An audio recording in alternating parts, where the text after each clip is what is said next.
제가 소개해드릴 논문은 Ranking Practice and Distinction in League of Legends라는 논문입니다. 해당 논문의 저자는 리그 오브 레전드에서 톡시티 관련 연구를 진행했던 연구자와 같은 저자인 유보 쿠입니다. 해당 논문은 카이플레이에 2016년도에 발표되었습니다. 우리가 하는 게임 중 대부분의 게임은 서로 경쟁하며 승패를 거르는 컴피티티브 온라인 게임입니다. 대표적으로 리그 오브 레전드, 카운터 스트라이크 글로벌 오펜시브, 도타, 펍지, 오버워치 등 다양한 게임이 있죠. 이를 플레이하는 플레이어들에게 있어서 게임의 랭킹 시스템 혹은 랭킹 점수는 매우 중요한 특징입니다.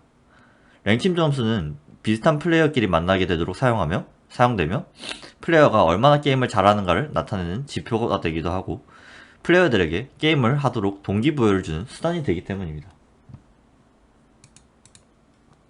기존 연구들에서 이러한 랭킹 시스템이 플레이어의 게임 참여의 유지, 인게임 내 진행, 즉 RPG 게임에서 레이드 같은 컨텐츠 소모에 기여하는 하나의 업적으로서 분석되어 왔으며 또한 플레이어들이 게임을 계속하기 위한 동기부여를 하기 위해 디자인되어야 할 존재로 연구되어 왔습니다.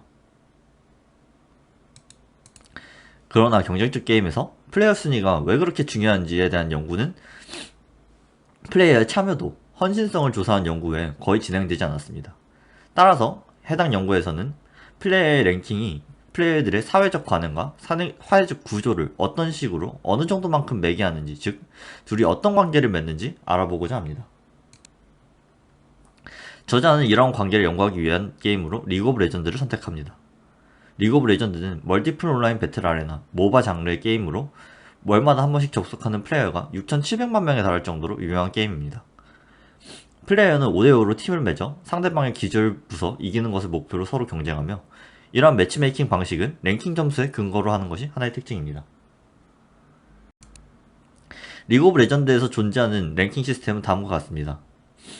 해당 페이퍼가 16년도에 퍼블리시 된 걸 생각하면 지금과는 조금 다른 랭킹 시스템을 가지고 있다는 점 참고해 주시면 좋겠습니다.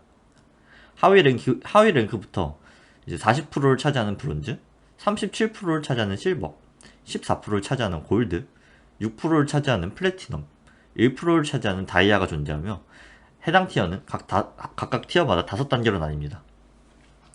그 위 두 상위 티어인 마스터와 챌린저는 5단계로 나눠져 있진 않으며 여기에 속한 인원들은 리그 오브 레전드 내에서 가장 게임을 잘하는 플레이어들로 취급됩니다.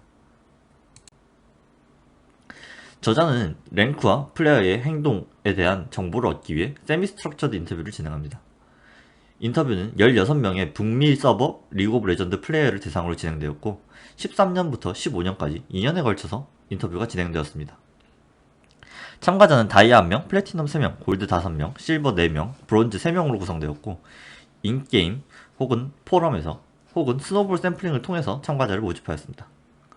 그리고 참가자들에게 왜 랭크 게임을 하는지, 랭크를 올리기 위해서 어떤 전략을 펼치는지, 랭크가 그들에게 어떤 의미를 가지는지 물어보았습니다.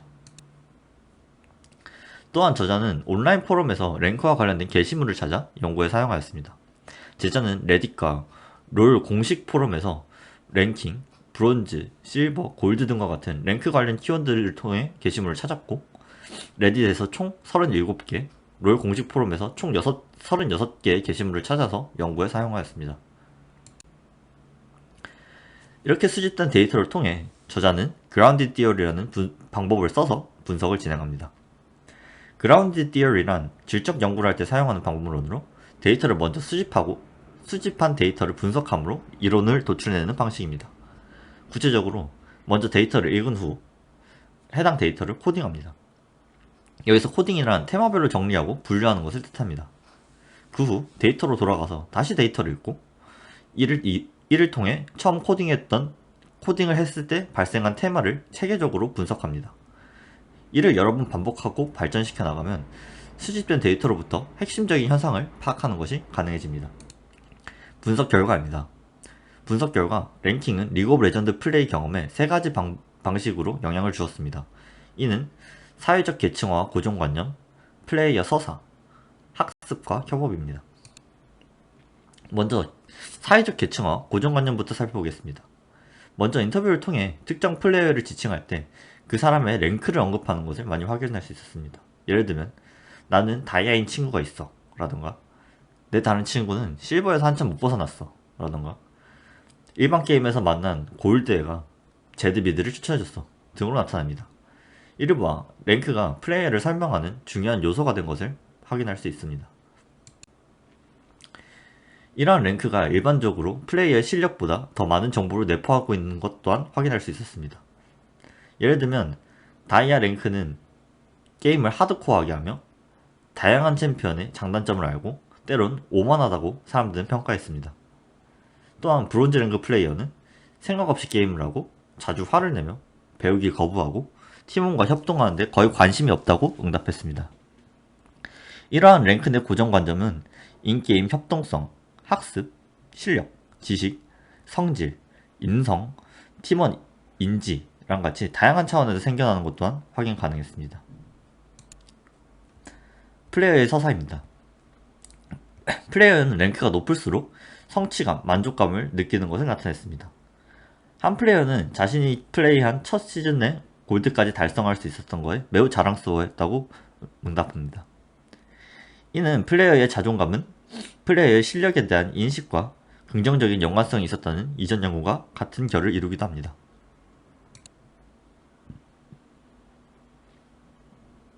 이러한 성취가 플레이어의 경험은 매우 핵심적이기 때문에 플레이어는 자신을 설명하기 위해 랭크뿐만 아니라 과거의 랭크 변화에 대한 플레이어의 서사를 만들기도 합니다. 하나의 레딧 글을 게시글을 예시로 들면은 이제 플레이어는 N이라는 챔피언을 플레이하는데 처음 800판을 플레이했을 때 골드 5를 찍었고 그 후 536판을 더해서 플래티넘을 찍고 그 후 930판을 더해서 다이아 5 그 후 1438판을 더해서 다이아 1 그 다음에 1960판을 더해서 챌린저를 갔다고 얘기하며 자신의 랭크의 역사를 서술하면서 자신을 소개합니다. 또한 랭크는 기억에 남는 게임 순간이나 우정과 같은 소중한 추억과 관련이 있는 것을 확인할 수 있습니다. 또 다른 게시글을 살펴보면 로딩창을 볼 때마다 자신이 만든 게임 구도를 바꾸는 중요한 플레이나 결정적인 순간들이 기억나기도 하며 한 명이 게임을 망친 순간도 기억이 나고 같이 게임을 플레이한 친구들이 기억이 난다고 말합니다. 플레이어들은 자신이 원하는 랭크에 도달하기 위해 몇백 판에서 몇천 판을 플레이하며 매 판마다 자신의 랭크의 상승과 하락을 추적합니다. 이러한 장기적인 노력을 통해서 장기적인 노력은 플레이어의 감정을 풍부하게 하고 복잡하게 하며 플레이어들만의 각각의 서사를 만들게 해줍니다. 그러나 모든 플레이어가 랭크를 상승시키려고 시도하지도 않았습니다. 특정 플레이어가 자신이 생각하는 한계에 도달을 하면은 플레이어는 더 이상 랭크를 올리려 시도하지 않았습니다.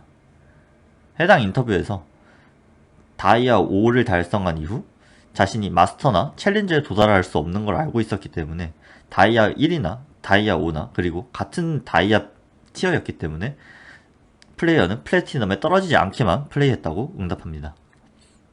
이런 식으로 어떤 랭크건 상관없이 자신이 생각하는 한계점에 도달했을 경우 플레이어는 티어를 낮추지 않기 위해 보수적이고 실용적으로 플레이하는 경향을 보이며 플레이 시간을 줄이는 것을 확인할 수 있었습니다. 이는 플레이를 많이 할수록 보상을 많이 줘야 한다는 라이엇 게임사의 목표에 반하기 때문에 라이엇 게임사는 28일 이상 랭크 게임을 하지 않으면 랭크를 하락시키는 랭크 하락 시스템을 만들기도 하였습니다. 하지만 플레이어는 이에 맞춰서 28일에 한 판씩 랭크 게임을 돌리는 것으로 랭크를 유지한다고 응답하기도 하였습니다. 다음으로 학습입니다. 플레이어는 더 높은 랭크를 가진 사람들의 조언을 신뢰하는 성향을 보였습니다. 예를 들면 학습하기 위해 프로게이머의 영상을 보기도 하고 공략 또한 더 높은 티어가 작성한 공략을 읽는 것을 선호했습니다. 또한 어떠한 말이든 간에 실버의 말을 믿기 전에 두 번은 더 생각해봐야 된다는 플레이어도 있었습니다. 이를 통해 랭크는 리그 오브 레전드에서 지식이 형성되고 전달되는 사회적 계층 구조를 형성하는 데 기여했다고 볼 수 있습니다. 그러나 이러한 학습이 항상 제대로 작동하지도 않습니다. 각 랭크마다 사고방식, 플레이 방식이 다르기 때문에 상위 랭크에서 하는 조언이 하위 랭크 게임에 통하지 않는 경우가 있고 하위 랭크에서 이기기 위해서는 하위 랭크만의 전략을 사용해야 한다고 합니다. 한 인터뷰에서는 다이아 플래티넘에서 이기는 방식이 브론즈에선 통하지 않으며 브론즈에서 이기기 위해서는 더 공격적으로 플레이하며 큰 영향을 주는 플레이를 많이 시도해야 된다고 이야기합니다. 마지막으로 협동입니다. 플레이어는 같은 팀원을 랭크 정보에 기반해서 판단해야 합니다. 플레이어는 게임 시작 전 같은 팀원의 매치 기록, 승률, 실력, 현재 랭크의 정보 등을 API를 통해 확인합니다. 이를 통해 만약 팀원이 협조적이지 않거나 자신에게 익숙하지 않은 챔피언을 플레이하거나 자신에게 익숙하지 않은 포지션을 선택하면은 그 팀원과 같이 게임을 할 경우 질 확률이 높아질 것을 예상하였습니다. 또한 연패를 한 팀원을 만나면은 해당 팀원의 하락된 멘탈리티와 이성적인 판단을 할 수 없을 것이라고 판단하여 같이 게임하기를 거부하기도 합니다. 연구에 대한 디스커션 및 결론입니다. 랭킹은 경쟁 게임 내에서 매우 중요한 표현형으로 확인됩니다. 특히 경쟁 게임 커뮤니티를 조직하는 데 있어서 랭킹이 매우 중요하기 때문에 사회적 편견이 실제 플레이어 능력이나 잠재력을 반영하지 않는 경우, 이제 예를 들면은 플레이할 시간이 없어서 랭크를 별로 못 돌리거나 장기간 접속을 못해서 랭크가 하락한 플레이어의 경우 어느 정도 불공정성을 가질 수도 있다고 추측합니다. 또한 게임 지식은 자기 자신으로부터 자가 생성되는 것처럼 보이지만 고정관념에 대한 인식을 바탕으로 지식 위계 사회가 구성되기도 하는 것을 확인할 수 있었습니다. 또한 플레이어의 경험을 바탕으로 각자 자기만의 서사가 만들어지지만 플레이어마다 어떤 기억이 중요한 순간이었는지 플레이어마다 각각 다르다는 것을 확인할 수 있었습니다. 해당 연구의 퓨처웍입니다. 플레이어 1은 자신의 플레이 기록을 회상하고 감상함으로써 즐거움을 얻을 수 있다는 것을 확인할 수 있었습니다. 따라서 자신의 과거 데이터와 상호작용하는 적절한 방법과 이러한 상호작용에서 디자인이 어떤 역할을 할 수 있는지 알아보기 위해서는 더 많은 연구가 필요하다고 저자는 주장합니다. 발표 들어주셔서 감사합니다.